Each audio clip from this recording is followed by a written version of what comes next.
With so many options, why choose Arizona State University? For me, the only online option was ASU because of the quality. Their faculty was really involved with their students and care about your personal journey. The dedication to my personal development from my professors, that's been extremely valuable to me. Earn your degree from the nation's most innovative university. Online. That's a degree better. Explore more than 300 undergraduate, graduate, and certificate programs at asuonline.asu.edu. Owning a boat comes with a number of perks, like being able to fling your favorite fishing rod around. And here's another perk. Geico's boat insurance covers your boat and your belongings. And with specialist support from agents that are as passionate about boating as you are, there's so much value that you'll want to high-five someone. But not while you're holding your fishing rod. That's a prized possession. So hold on tight with both hands and keep it covered through boat insurance. Get more with Geico. Hey everybody, Sam Abuel-Samad here. Unfortunately, no Rebecca or Dan this time around, but I had a chance to sit down with Jim Farley, the president of New Businesses, Technology, and Strategy for Ford Motor Company, to talk about mobility, mobility services, and autonomous vehicles, and where Ford is going with all of this stuff in the next several years. I hope you enjoy it. Jim, you've been in this position now, leading essentially what is Ford's future business for about 6 months now. What are your first thoughts on being in this role? Especially somebody like you that's a real car enthusiast. You've come up in the auto industry. You've spent your entire career in this industry. How is this different? And what are your first thoughts on being in this role? A couple. First of all, Sam, thank you for the opportunity to talk about how Ford and our industry is changing. I think my first thought is that the disruption is already happening to our industry at the customer level.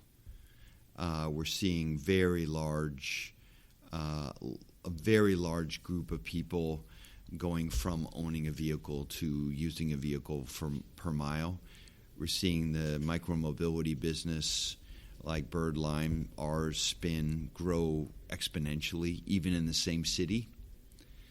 We're seeing more and more people use connectivity in their vehicle differently. The disruption of our industry in an exciting way is it's really started now. I would say similar to maybe the first or second generation Prius when electrification started to come into our industry. Maybe it feels to me like the first generation Prius or the Escape Hybrid, when some customers started just making different choices. So, the mobility space for Ford over the last several years has been kind of interesting to watch. Mm-hmm. They've set up the smart mobility business unit first, and then later autonomous vehicles. And watching, especially the smart mobility business, there's been some interesting experiments. The Go Bikes, mm-hmm. Chariot, mm-hmm. Spin, scooters. Obviously, not all of those have succeeded. What would you say are the big lessons that have been learned as this business unit has gone along over the last several years? Well, in the last couple months I've been here, last 5+ months, that's exactly the question I was asking. What have we learned and where are we going? And I guess what I've learned from the team is that it's time to simplify and to focus. We had so many different things spun up, which is exactly the right thing to do. But as you said, some of the spaghetti stuck and some of it didn't. Plus, at the same time, the customers were changing. And I think where we've landed is a much simpler portfolio of mobility that's very different than our competitors. Many of our competitors focus on shared car sharing, things like that in large scale. Our profile and portfolio look completely different. We're number 3 scooter business, micromobility. I don't even want to call it scooter, but the micromobility business, and it's growing fast, and we think it's really an important business strategically and high volume. We are moving lots of people, more than 500,000 customers now are part of the Spin ecosystem. We're in 40 plus cities now, and this is a high volume customer facing mobility business. As far as shared is concerned, or larger format traditional vehicles, I think Go Ride Health has been really important lesson for us, because so many of the AV service companies are focused on making money appropriately. I think for Ford, trying to be the most trusted company, we really believe moving people to doctor's appointments, especially people who have or are disabled, is a really cool niche in the market that's high need. Like these people, there's a lot of people going to doctor appointments. There's a lot of waste. It's all kind of one-off local providers, and we've really found a niche in that. And then the third, other than Spin and things like Go Ride, is our city solutions. We don't talk about it a lot, but we are seeing a very large increase in cities as a customer. And just remember, we're the leading commercial vehicle brand in Europe and in the U.S. So if you're going to move goods into a city, you're probably going to be in a Ford commercial vehicle. So we have an enormous scale that other OEMs don't have for a city. They could talk to one brand and really learn how the moving goods business is coming to life in their city through our vehicles and increasingly through our services. That opportunity to work with cities, learn from them, but also sell them services is a third key part of our mobility portfolio. So we've simplified, focused on those three areas. So going forward, those are the main areas: the micromobility, the city solutions, and the non-emergency health transportation are the areas you want to focus on. Yes. Mobility. And I'd say what you're increasingly going to see from Ford is a consolidation in a way of our pre-AV and AV business. I'm not going to get into the specifics of what our AV brand and service is going to look like, the portfolio, but just imagine for Ford, we really see those as one entity. That's a portfolio. So looking at, let's look at city solutions a little bit. It was interesting. A couple of weeks ago, there was an event in Ann Arbor to show off, to demonstrate the City Insights platform, which I think is an interesting area for an automaker to get into. Yep. Talk a little bit about what Ford is trying to do. Because if you look back over the last decade, with the rise of companies like Uber and Lyft and other modern mobility services, there's been a lot of conflict between them and cities, and Ford is trying to do this in a very different way. Definitely. So, and again, it goes back to it goes back to our idea of trust. So what we found when we started talking to Citi about those mobility solutions is that, it's Ford. We're a 116-year-old company. We've been doing business all over. We have very large employment, and so people trust the company. And what we're seeing now in Western Europe and the U.S. especially is that the congestion has gotten, below 10 miles an hour in most major cities. It's actually slower than a horse now. And so we're 100 years, Ford kind of got people off the horse, and now we're back to that speed. And as the number one commercial vehicle brand, moving goods into, you can't, if you're a tradesman with a Ford van in London or in Pittsburgh, you can't bring your tools in through public transportation, mass transport. And we've learned this with Oslo, my car side, now London. We just saw Market Street close in San Francisco, see 14th Street close in New York. As these things close, there's still people need to move goods in the center of the city, even if you close. So this congestion thing is a big deal. And we really believe that the cities are going to start to monetize access, curbside, and start to put up dedicated infrastructure for bikes and micromobility, like you're seeing in the Market Street change. And what that does is they need to instrument the vehicles. They need to instrument the trips. Because then what you saw is once you instrument, you get that data, you can create a much more effective transportation operating system where you manage congestion, emissions, access in a very logical way. And we see that coming all together in a system. And what you saw is a simulation of that system. It will happen in different cities at different times. Maybe the access gets done first, like you see in London, and then eventually it'll make its way into the curb. And curb will be a space, a slot, just like in a manufacturing space where it gets rented out, just like parking. And so our City Solutions group is investing heavily in dispatch and routing, as well as some other areas that we think are critical for the cities, because they will build out this new capability. And so do you see this as an important part of Ford's business going forward? And particularly for things like the city insights, for cities to get the most benefit out of it, you want to have as many of the users within the city participating in that, feeding into that. And so would you open that up to, for example, other automakers or other service providers to participate in that? I think generally, Ford is kind of a open platform type company. We definitely looking at it that way, have always looked at it that way, because cities as a customer will need to do it that way. It's going to have to be open, multi-make for, City of London.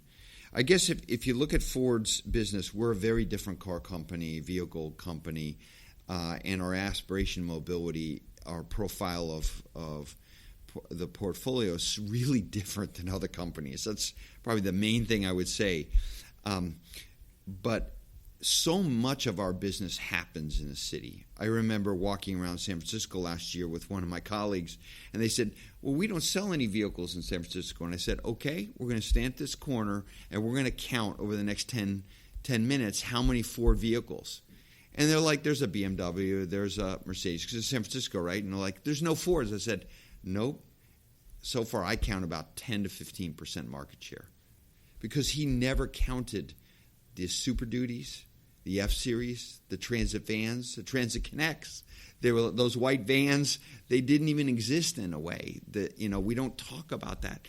So much of our commercial business happens in a city. And so where Amazon using a transit or any other kind of delivery company, or small tradesmen, electricians, plumbers, construction workers who have a small fleet of Ford vehicles, how they land in the city is really important for the city and for those businesses. And that's our traditional vehicle business. Then when you look at City Solutions and our AV business, it all comes together in the city. Not all of our business. A lot of our commercial vehicles are sold in rural America, for example. But in Western Europe and cities, more and more of our transit, especially our van business, is happening in the city. And so when you think of Ford, don't think of like the vehicle business is over here and the mobility business is separate. It's not how we're looking at it. For us, because of our unique commercial vehicle portfolio, it's like one thing. And having a great relationship with the city as they transform access, curbside, monetizing, dedicated lanes it's very important for us as a spin brand, for our commercial vehicle brand, for our AV future business. We need to work together with the cities. And that's exactly what makes spin different. I think if you were to ask, city leaders, how does the spin business feel differently than a Bird or a Lime? I think they'll say, well, spin always comes here and doesn't ask for a license. They say, how can we work together to make sure that we're reducing congestion for the city? The license is a separate thing. Mm-hmm. So shifting to micromobility a little for a bit, beyond scooters that you have today, where do you see that part of the business going over the next 5 to 10 years? Well, I think micromobility is really fascinating business for me as a kind of car guy, because basically there's huge demand for customers, and the companies used off-the-shelf product that was never, the form factor was never really ground up defined for the customer.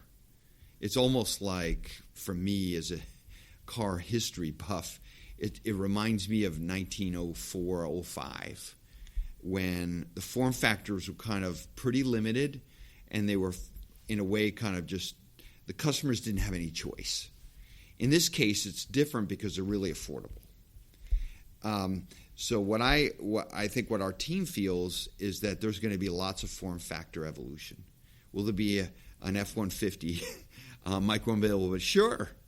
Will we see more form factor evolution? For example, I was in San Francisco recently, and again, as a car guy, I'm looking through my lens.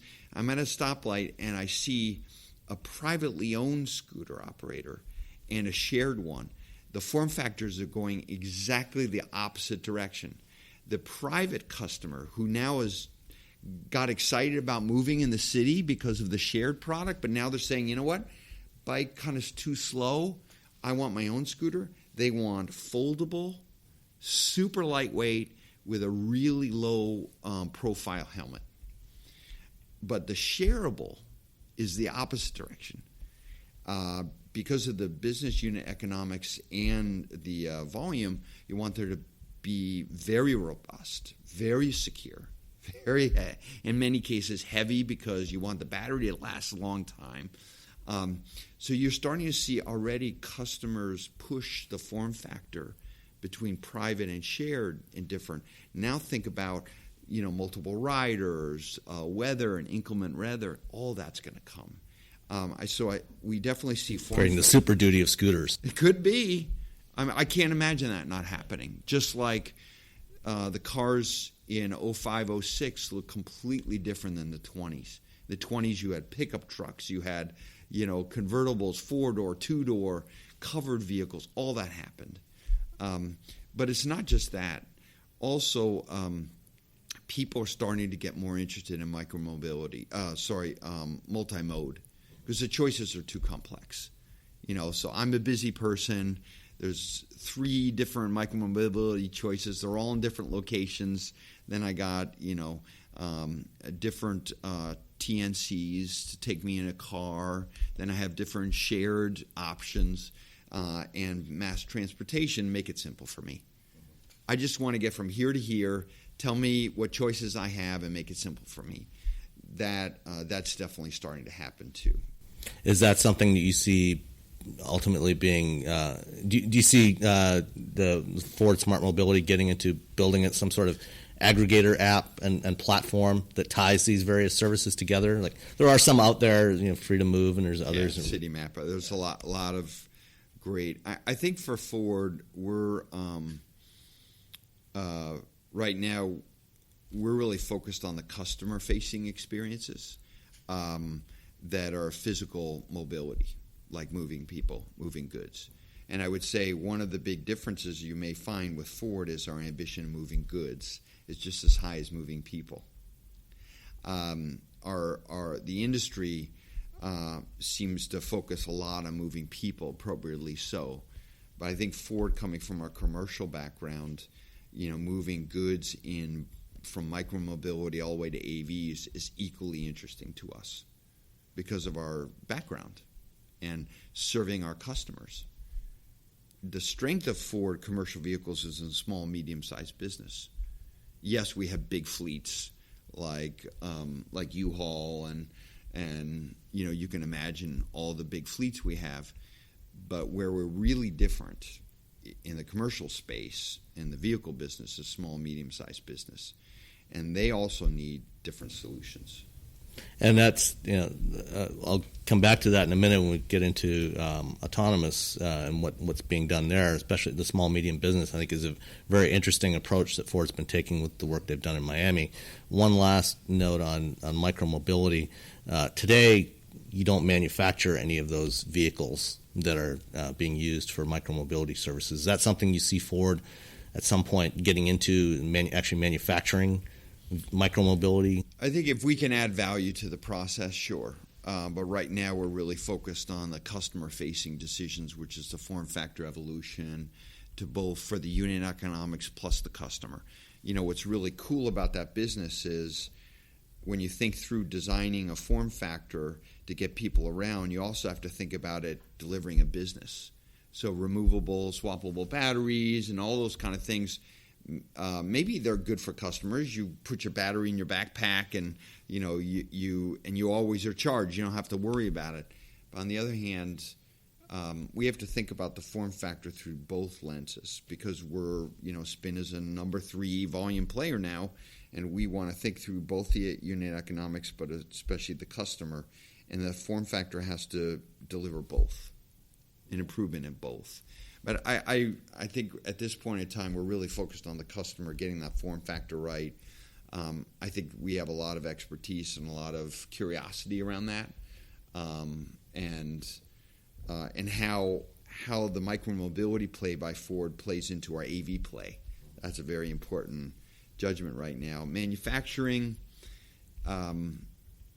right now is not the highest priority, but if we could really add a lot of value, both for Ford learning new techniques, but also for the customer and for the business, absolutely. Okay. We'd be open to that. Well, let's shift the discussion over to autonomous now. What's your thoughts on where Ford is with its automated driving program today, and the progress that's been made, and the the timeline that was set out back in 2016, the 2021 launch? So we're still completely committed to having a commercial service available in 2021. We never talked about the scalability of that, and as you know, we've been very conservative relative to other promises you can get on when we actually develop the scale. And so I don't have a lot of new news for you except for a couple things. First of all, we're going to spend more than the $4 billion that we committed to. And there's a lot of reasons for that, but one of the most important is that we're committed to having a customer-facing business. And that costs marketing dollars and a lot of software development. The other thing is that, the time frame is about right, but when we get to that scaling of the business, especially now that we're committed to having a consumer-facing business and goods movement and people, we're not putting pressure on the team to we want to go as fast as we can. But, for example, the commercialization of the sensors, that's a new industry. The supply base for LiDARs and the compute for the algorithms, those are new parts. They're new technologies. They've never been commercialized in automotive applications to last hundreds of thousands of miles like we're used to. It's difficult this time to handicap when all that's going to get ready. But we're working really hard on it, and our ambition is super high. But we just don't think it's right for Ford to publish lots of dates to get everyone excited before we really know how everything's going to be commercialized. But we are really committed to coming in 2021 with a commercial service. I think what makes the progress. We're making really good progress on the tech. Argo, not only, and it's really exciting. We have VW as a partner with Argo and Ford, but Brian and the team are making incredible progress on, the algorithms, the natural driving of the vehicle, and I think we're super excited about the progress that Argo has made. We're also really excited about the development of our vehicle. This is a ground-up AV using all of our commercial experience And we feel really good about how that vehicle is coming together, and most importantly, the integration of the driving system and the vehicle. So I would say, really, I think we're right on plan with the tech piece, both the driving and the vehicle, and especially the integration of both. I think the work we're really excited to do now, or in the midst of spinning up, is based on the learnings in Miami especially. We have a much better feel for the type of customers and subsegments we want to serve with our customer-facing business. Because we learned a lot in Miami. We learned about, like with food delivery, are people willing to come down 7 floors to get a pizza out of a self-driving car or not? And I don't want to go into all the learnings because we're building a business here, and we want to make sure we're thoughtful what we say when.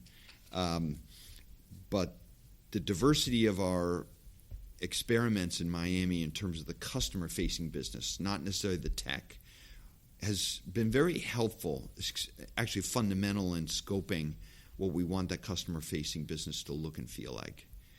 And also the tech, has limitations, weather, speed, and we have to factor that into how we scope those customer-facing businesses. So I guess what I would say is great progress on the tech, but we still have a long way to go.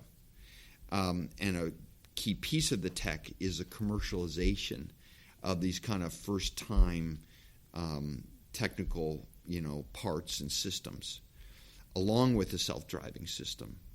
We definitely need a regulatory environment beyond a waiver for a couple thousand vehicles. So that's a really big initiative for all of us going into this business.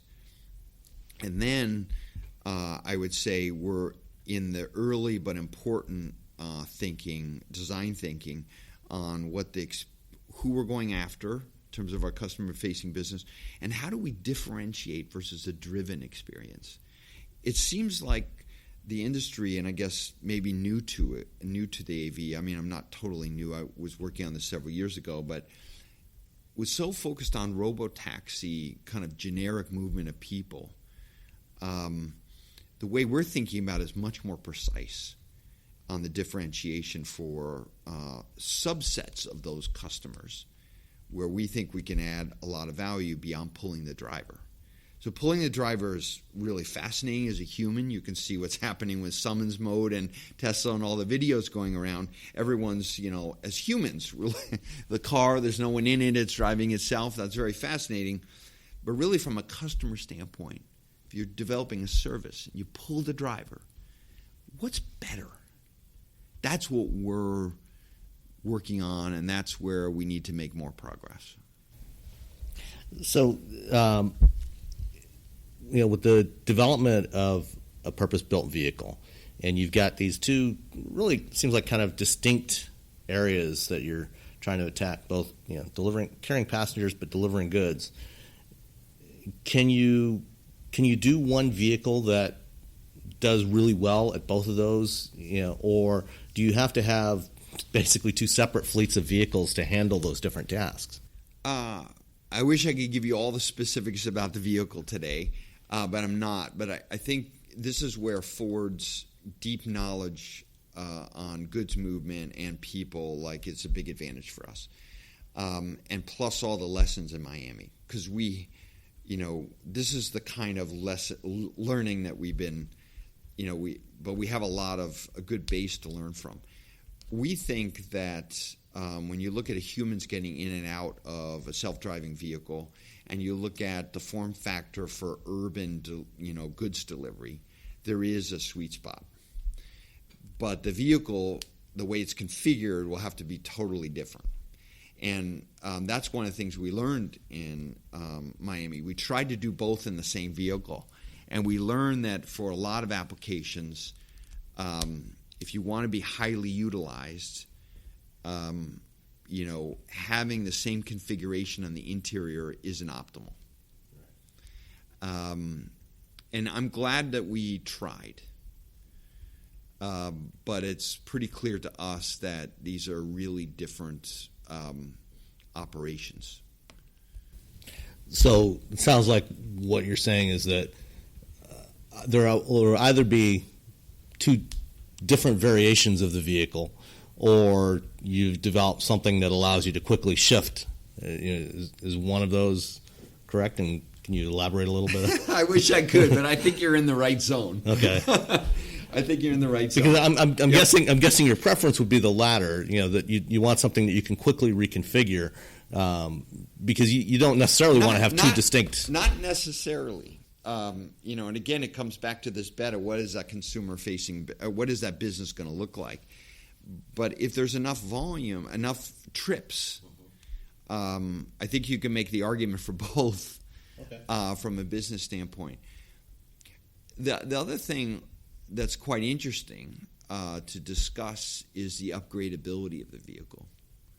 Not just the physical, but I think that's something that our industry, and again, I'm kind of bringing my 30 years in the car business to that comment, is that we're getting to a point now where we have to really ask ourselves, especially in autonomous mode, how upgradable a vehicle should be if you make it for a 10-year cycle or a 5-year cycle.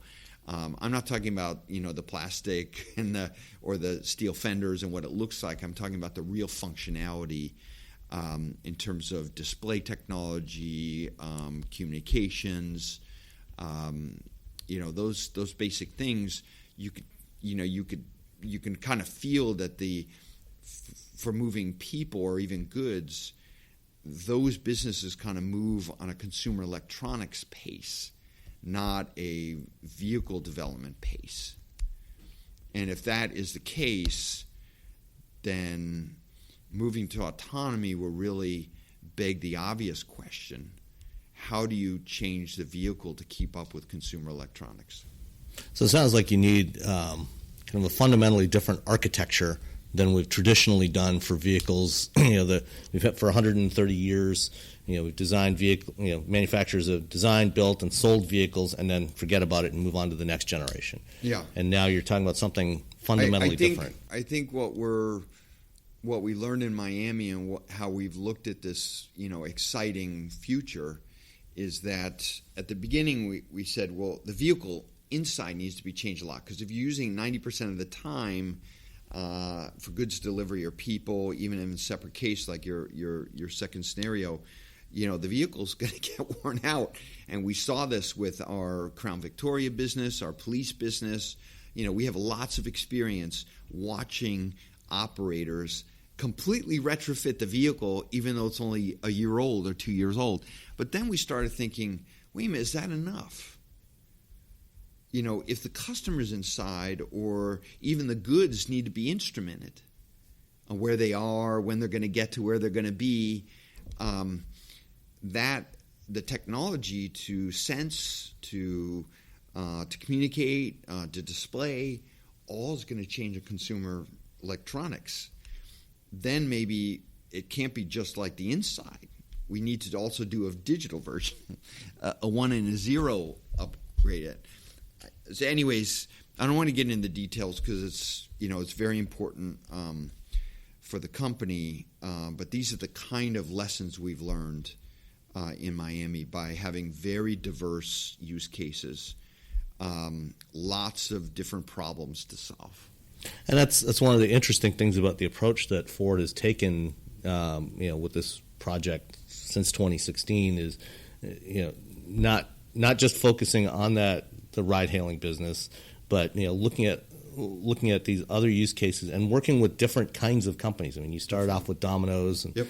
And then doing work with Postmates and florists, yep. and dog groomers and, yep. and dry cleaners.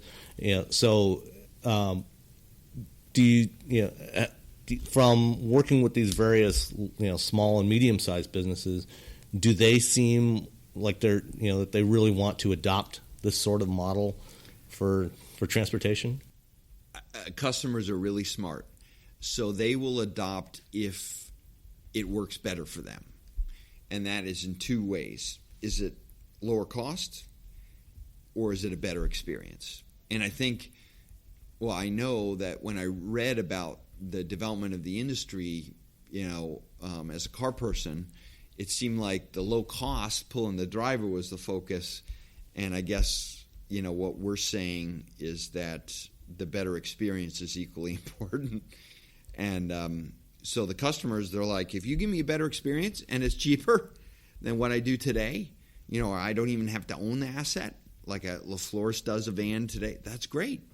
I'm very open to it. I think the fascination with AV is, I think if you're running a business or you're a person, that will only last a certain while. Then we'll get used to it.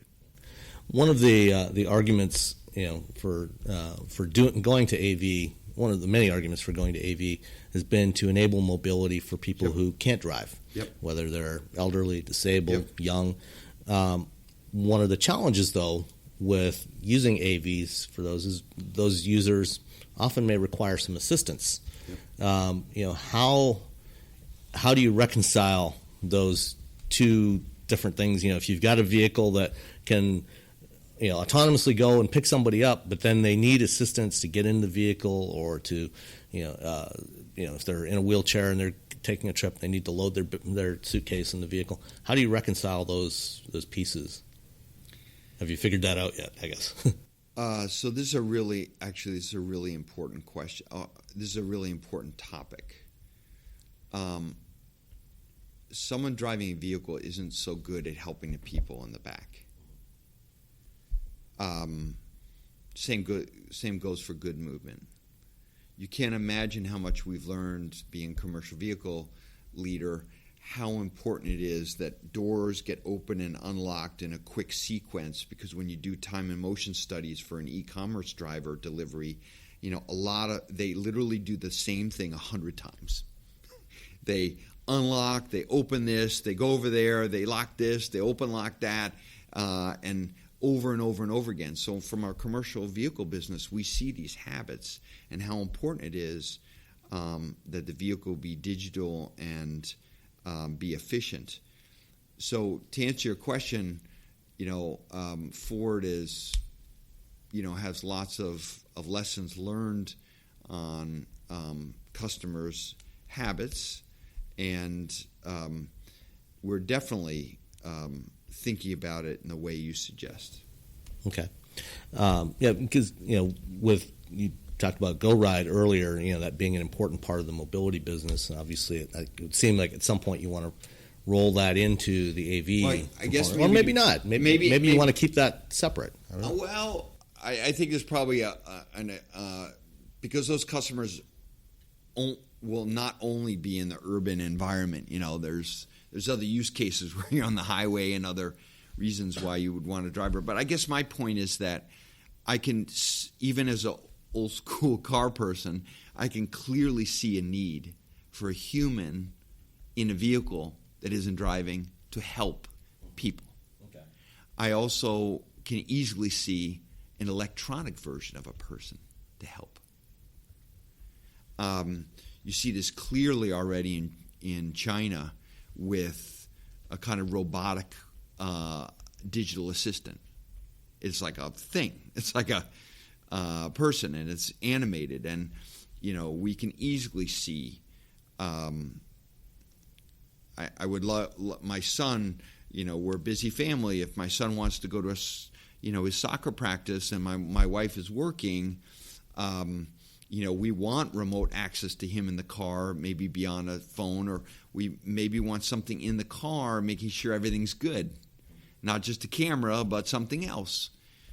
So I think to your point, well, I know for what we found in Miami is that if you really watch people, there's certainly use cases where a human can add a lot of value. Think about an older person like my dad who needs a dialysis appointment, and it's really complicated for them to schedule their next one or what their medication would be. You can easily see someone right there saying, "Hi, Mr. and Mrs. Farley, here's where you're going today. Your appointment's going to take 45 minutes. This is what's going to happen. How are your medication? While you're there, do you want me to pick up your medication so that on the trip back we're all set? What do you think is next? I've talked to your doctor and the appointment. We're going to need to do a couple of other tests next week. that's like a natural assistant that you could easily see for people who are lucky enough to be in that situation. Okay.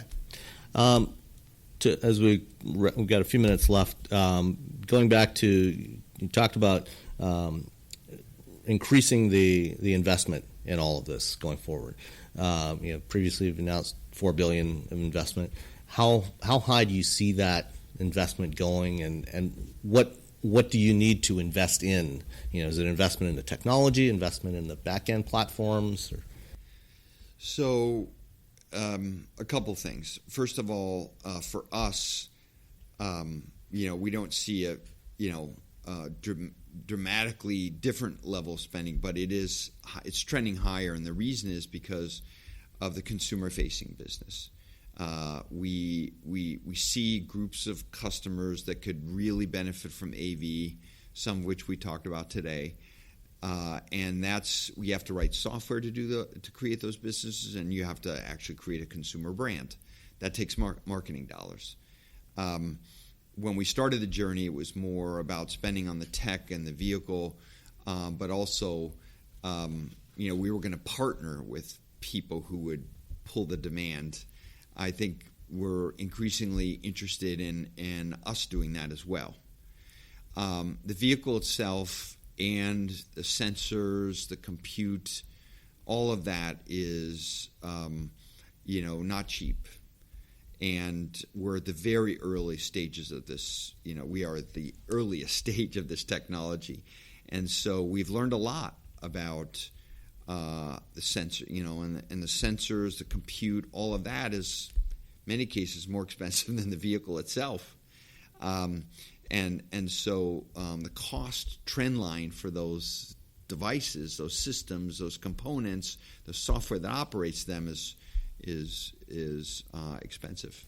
So do you see Ford being or some Ford business unit being the primary operator of these services and fleets going forward, as opposed to making them available to other fleets to operate on Lyft or Uber or that DiDi? That is a really good question.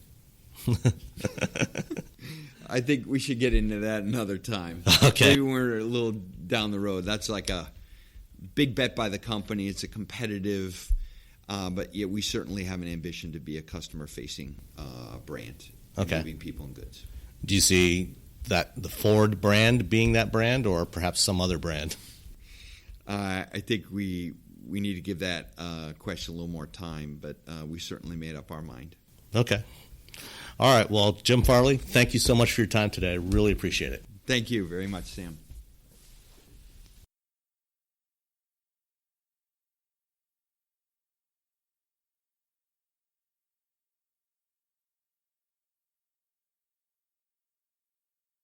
Owning a boat comes with a number of perks, like being able to fling your favorite fishing rod around. And here's another perk.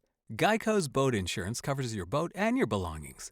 And with specialist support from agents that are as passionate about boating as you are, there's so much value that you'll want to high-five someone. But not while you're holding your fishing rod. That's a prized possession. So hold on tight with both hands and keep it covered through boat insurance. Get more with Geico.